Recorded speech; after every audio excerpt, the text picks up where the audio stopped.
Y para empezar, quiero darle la bienvenida al doctor Alejandro Cárdenas. Él es médico internista y además un queridísimo amigo. ¿Cómo estás, querido Ale? Hablando de este síndrome post-COVID.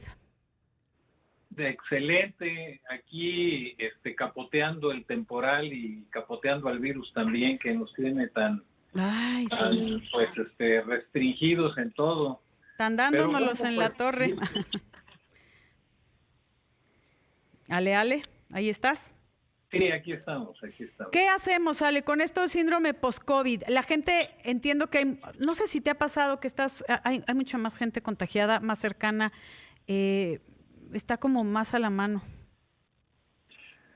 Pues mira, el asunto es que al multiplicarse los riesgos de contagio por la apertura de lo que habíamos considerado como pandemia, pues el número de contagios se multiplicó, las restricciones que se había impuesto la gente por educación y por precaución resultaron en una verdadera complicación, y hasta el momento pues lo que estamos viendo es el resultado del alto contacto de la población entre sí, con poca protección, Sí. y sin conocer cuáles son los riesgos del contagio o los mecanismos a través de los cuales el contagio se multiplica y se hace más eficiente.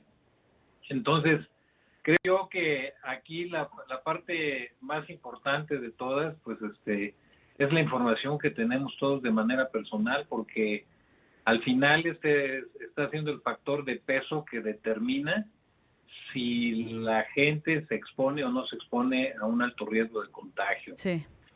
Ahora, hablando de lo que está sucediendo con el post-COVID, pues tú ya lo sabes, esto es terrible, ¿no? Porque porcentajes importantes de población se ven afectados de alguna manera después de la enfermedad.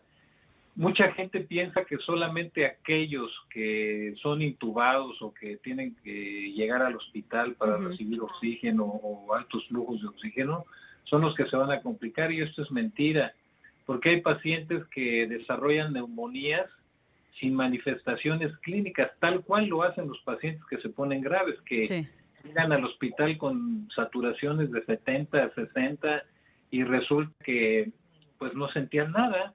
Y mucha gente que piensa que no le está pasando nada en su casa porque tiene un cuadro respiratorio banal, resulta que desarrolló neumonías, y después en el periodo de recuperación, la destrucción de tejido a nivel pulmonar y la modificación de la funcionalidad puede ser de un impacto nada despreciable. Sí. Y esto hacer que las personas entonces tengan lo que nosotros llamamos como disnea o dificultad respiratoria ante el esfuerzo, o una discapacidad para realizar actividades físicas convencionales, dependiendo de la amplitud de las neumonías en los pulmones de los afectados, pues así también va a ser el impacto de lo que les suceda. O sea, se fatigan al hacer actividades sencillas, hasta bañarse o caminar o subir unas escaleras, porque ya su tejido pulmonar está afectado. No estamos hablando en todos, estamos hablando en algunos casos, ¿no? Exactamente, no es toda la población, son porcentajes. Mira, más o menos de los pacientes que son intubados, aproximadamente un 30% resulta con modificaciones de la masa muscular e incapacidad para desarrollar las capacidades desde el punto de vista de fuerza muscular que tenían originalmente. Sí. Y también tenemos un porcentaje entre el 25 y 30% de pacientes que son afectados a nivel cardiovascular. Querido Ale, me tengo que ir a una pausa, pero regresamos contigo. Amigos, no se vayan, volvemos. Y estoy platicando con el doctor Alejandro Cárdenas, él es médico internista del Hospital Ángeles del Pedregal, justamente, además de un queridísimo amigo mío, en donde estamos hablando del síndrome post-COVID. O sea, no necesariamente, lo estabas comentando, Ale, que no tienes que llegar al hospital y haber estado intubado. También, si te recuperaste en casa, también hay en algunas ocasiones secuelas. Sí, por supuesto, de lo que más se quejan los pacientes es de un terrible cansancio, Ujú. que se prolonga por meses después de haber terminado con la enfermedad y bueno, pues limita la calidad de vida de los pacientes. Algunos pacientes también tienen modificaciones del sueño, entonces tienen periodos de insomnio. La restricción de la pandemia a nivel domiciliario también ha limitado la actividad física de los pacientes, Sí. entonces, sobre todo los pacientes en edad geriátrica han perdido masa muscular y si han estado postrados por la enfermedad, pues esta pérdida de la masa muscular se ha incrementado y algunos han resultado después de periodos largos de postración con molestias en la capacidad de ejecución muscular Ujú. y algunos de ellos también con algunas polineuropatías asociadas a enfermedades que tenían previas y que se agudizaron pues con el proceso de la enfermedad por COVID. También Sí, tenemos periodos de, adelante, si tenemos adelante. pacientes que tienen periodos de depresión y ansiedad, que esto no es nada poco frecuente y algunos que han perdido también de manera importante pelo. Y bueno, no hablemos de los pacientes que son intubados o que tienen que estar hospitalizados con altos flujos a nivel hospitalario de oxígeno y que han requerido pues a veces hasta más de un mes o 40 y tantos días de intubación. Cuando terminan pues han perdido casi toda la masa muscular, tienen una polineuropatía, o sea, afectada la actividad eléctrica de los nervios en diferentes Sí. niveles. La recuperación es muy lenta. Un 30% de los pacientes que van a dar al hospital aproximadamente desarrolla enfermedades del músculo cardíaco y también pues la capacidad física o lo que nosotros llamamos condición física en general de los pacientes se ve de manera importante afectada y bueno, pues creo que esto es algo que debemos de considerar de manera muy importante porque el tratamiento del paciente con COVID no se termina en el momento que desaparece la enfermedad aguda, sino tenemos que ver qué deterioro o qué tan deleterio pudo haber sido el proceso del virus en el organismo de ese individuo y cuántas limitaciones a la calidad de vida pudo haber dejado. Sí, aquí Ahora, quiero decir que sí. afortunadamente no son la mayoría de los pacientes, sino es una minoría de los pacientes, pero cuando hablamos de minorías y estamos hablando de millones de pacientes afectados, Claro. pues entonces estas minorías se convierten en mayorías también y son números nada despreciables. Sí, ¿tú recomendarías que después de haber padecido COVID, aunque no hayas llegado al hospital, pues te atiendas con un especialista? Tú eres médico internista y como que ves este contexto general de todas las funciones del cuerpo, o sea, pulmonar, también músculo esquelético, cardiovascular, y ya si se necesita un especialista, tú ya lo refieres a un especialista, pero no sé, ¿cómo podemos saber qué tan dañados estamos? ¿Pruebas de función pulmonar? ¿Qué estudios? ¿Qué hacemos? Bueno, lo más importante es el seguimiento que le da el médico a cada uno de los pacientes, ya conociendo cuáles son sus comorbilidades, si las tiene y aunque no las haya tenido, cuál es su condición actual, sus factores de riesgo, como lo que hacemos normalmente en una historia clínica de todos nuestros pacientes. Ujú. Después de terminar, lo que hacemos, en especial los internistas con los pacientes, que es evaluar la condición física, y ver la cantidad de actividad física que están realizando. Recordemos que esos son dos de los principales escudos en contra de muchas de las cosas que le Sí. suceden al cuerpo humano. Entonces, ¿qué condición física tiene esta persona? ¿Qué tanto fue afectado desde el punto de vista músculo-esquelético y de función respiratoria y cardiovascular? Una vez que ya tenemos determinado esto, entonces podemos reiniciar con un programa de rehabilitación. Les Ujú. mandamos a hacer pruebas de función respiratoria, les mandamos a hacer pruebas de función cardiovascular y si es necesario nos asesoramos de los compañeros que son especialistas de las diferentes áreas para darle un mejor término y un programa de rehabilitación de mejor calidad a cada uno de nuestros pacientes. La idea es no abandonar al paciente porque consideramos que independientemente del daño que le haya dejado esta enfermedad o que le haga el virus, muy probablemente podremos recuperar mucha funcionalidad a través de los siguientes meses. Yo creo que el primer año es crucial Sí. Tenemos de hacer evaluaciones a los 3, 6, 9 y 12 meses de nuestros pacientes y ver qué tanto se modificó su calidad de vida, qué tantas limitaciones se quedaron y cuánto de eso podemos ir recuperando mes con mes a través de los programas de rehabilitación.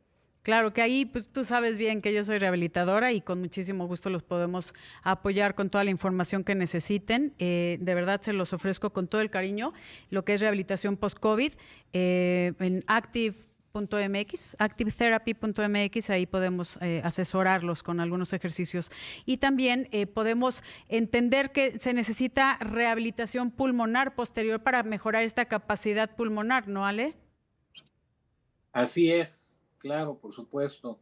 Y también necesitamos darle seguimiento a la función cardiovascular para mejorar la condición del paciente, si es necesario la administración de medicamentos o nada más con programas de rehabilitación, pues o combinando ambas cosas, tendremos que individualizar cada uno de nuestros pacientes para que podamos lograr el objetivo. Claro, no sé, podría combinarse con algunas cuestiones para abrir estos bronquios, si lo puedo llamar en palabras sencillas, broncodilatadores y con algunos antiinflamatorios que ustedes como especialistas van a definir en cuanto a cada paciente que se les presente en este síndrome post-COVID. Esto es individualizado y tiene que estar con un médico especialista, un médico tratante. Voy a una pausa y regresamos con más aquí en Bien y Saludable. No se vayan, les recuerdo que estamos a través de Imagen Multicast, canal 162 de Sky 3.4 de televisión abierta y 728 de Cablecom. Nos puedes seguir en YouTube en Imagen Multicast o Excelsior TV en vivo, siempre cerca de ti. Estoy platicando con el doctor Alejandro Cárdenas, él es médico internista del Hospital Ángeles del Pedregal, acerca del síndrome post-COVID. Ale, nos estabas comentando que puede quedar una cuestión pulmonar, una deficiencia pulmonar, que se fatigan muchísimo al hacer sus actividades de la vida diaria, también cardiovascular, muscular, y esto es importante que se trabaje con programas de rehabilitación pulmonar y rehabilitación física y estar checado a través de un médico especialista por si necesitan alguna ayuda farmacológica, ¿no? Desde luego, desde luego. La gama pues, enfermedades o secuelas que puede dejar esta enfermedad después de desarrollarse, pues es muy grande, ¿no? Hay muchos procesos desde el punto de vista psicológico, psiquiátrico, que han hecho acto de presencia, como te decía, la Sí. depresión, estados de ansiedad, modificaciones del sueño, cambios de la actividad sexual y bueno, hasta estados psicóticos relacionados con esta misma enfermedad, Sí. ya sea en pacientes que estuvieron muy graves en el hospital o en pacientes que solamente padecieron la enfermedad a nivel domiciliario. Y Es también, muy amplia Ale, la gama. no puede ser también este encierro y esta nueva realidad que estamos todos compartiendo, también te saca como que te saca de tu zona de confort y pues sí te mueve el tapete, ¿no?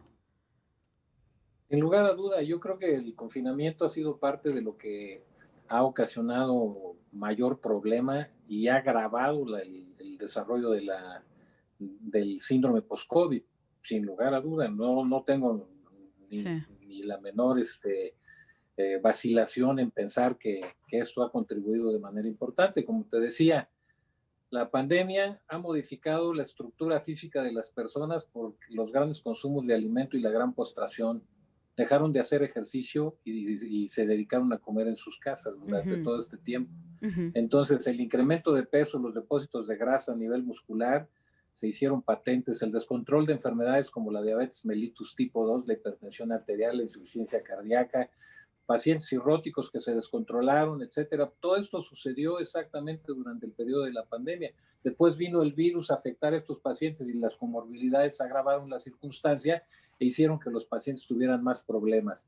Ujú. Pero al final de toda esta historia, la parte importante que comentábamos era precisamente eso, de que sin importar la gravedad de los pacientes, muchos de ellos empezaron a presentar secuelas, muchos de una gran cantidad, o sea, dijimos Sí. inicialmente, pocos pacientes, pero hablando de los millones de pacientes a nivel mundial que han sido afectados por COVID, Son encontramos muchos. que en ese grupo de pacientes que podríamos decir que no son todos, que son muy pocos, pues hay miles y millones de pacientes que han sido afectados por el síndrome post-COVID. Así es, Lo entonces... que es más limitante Uh-huh. son las enfermedades cardiovasculares y las enfermedades respiratorias que han quedado como secuela. La limitación para realizar actividad física, la disnea importante o la dificultad cuando realizo una actividad física para desarrollar las actividades convencionales, etcétera. Algunos pacientes no pueden valerse por sí mismos, tienen que ser auxiliados. Y bueno, son los pacientes que queremos rescatar y meter en rehabilitación. Y a todos los demás que presentan afectaciones desde el punto de vista respiratorio y que no estuvieron graves, también decirles que los programas de rehabilitación nos pueden regresar a recuperar su capacidad física. Recordemos que nuestro pulmón no lo utilizamos al 100%, Uh-huh. entonces probablemente una parte importante del pulmón pudo haber sido dañada, pero hay otra que sigue desde el punto de vista estructural funcionando y que nos puede ayudar a mejorar nuestra capacidad física a través de programas de rehabilitación. No es tan complicado determinar cuál es el grado de daño del pulmón a través de los estudios de fisiología respiratoria y también, desde luego, a través de los estudios de función cardiovascular, podemos hacer una evaluación y establecer exactamente qué es lo que le pasó o qué le está pasando a cada uno de nuestros pacientes y poderle dar seguimiento con programas de rehabilitación, como hablamos desde el punto de vista físico exclusivamente y también desde el punto de vista medicamentoso. Así, y pulmonar también, o sea, aquí es importante que sea valorado por un médico para ver qué tanto fue el daño, qué tanta fibrosis, qué tanta falta de capacidad pulmonar tiene, pero como bien menciona el doctor Alejandro Cárdenas, se puede rehabilitar y puede mejorar muchísimo. Doctor, gracias como siempre por acompañarnos, doctor Ale Cárdenas, y te agradezco públicamente todo el apoyo que tuve cuando me enfermé de hepatitis. Gracias, mi Ale precioso. Un abrazo. Un abrazo grande. Doctor Alejandro Cárdenas, médico internista del Hospital Ángeles del Pedregal, lo puede consultar, por favor. Dese la oportunidad, es un extraordinario médico si tiene más este síndrome post-COVID. Gracias. Y cualquier cosa sobre rehabilitación, de verdad se lo ofrezco con mucho gusto. activetherapy.mx.